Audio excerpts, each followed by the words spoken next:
রাজধানীর রাজপথে অবস্থান নিয়েছে আওয়ামী লীগের বিভিন্ন সহযোগী সংগঠন। দলের কেন্দ্রীয় কর্মসূচির অংশ হিসেবে সকাল থেকে নেতাকর্মীরা বিভিন্ন মোড়ে আসতে থাকেন।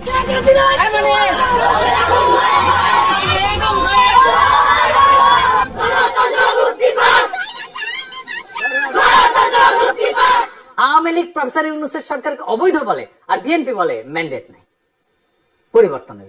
এবার বিজয়ের মাসকে কেন্দ্র করে শেখ হাসিনাকে দেশে ফেরানোর জন্য কঠোর কর্মসূচির ডাক দিয়েছেন আওয়ামী লীগ।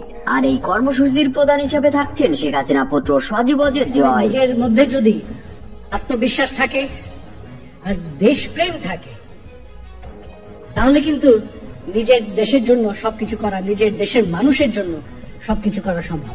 ইতিমধ্যে জনগণকে একত্রিত হয়ে শেখ হাসিনাকে দেশে ফেরানোর আহ্বান জানিয়েছেন তিনি। বিস্তারিত জানাচ্ছেন আলো টিভি নিউজ। মূলত লক্ষ্য হচ্ছে সমাজ সেবা করা। আওয়ামী লীগের সাথে যুক্ত হচ্ছেন ফারাজ করিম চৌধুরী। বর্তমানে দেশের পরিস্থিতি নিয়ে গভীর উদ্বেগ জানিয়েছেন দেশের সাধারণ জনগণ। দেশের বিভিন্ন জেলায় তৈরি হয়েছে আওয়ামী লীগের বিক্ষোভ মিছিল, যা ধীরে ধীরে বৃহৎ রূপ ধারণ করছে। সুপ্রিয় দর্শক, আপনার কি মনে হয় শেখ হাসিনাকে দেশে ফিরিয়ে আনা যৌক্তিক সিদ্ধান্ত? অবশ্যই জানান কমেন্টে। আওয়ামী লীগ যদি 15-16 বছরে এই দেশের যতকে সর্বনাশ করছে, এই 3 মাসে বাংলাদেশ তার চেয়ে বেশি সর্বনাশ হয়েছে, এবং এরা যতদিন বাংলাদেশের ক্ষমতায় থাকবে, বাংলাদেশ একবার জাহান্নামের দিকে যাবে।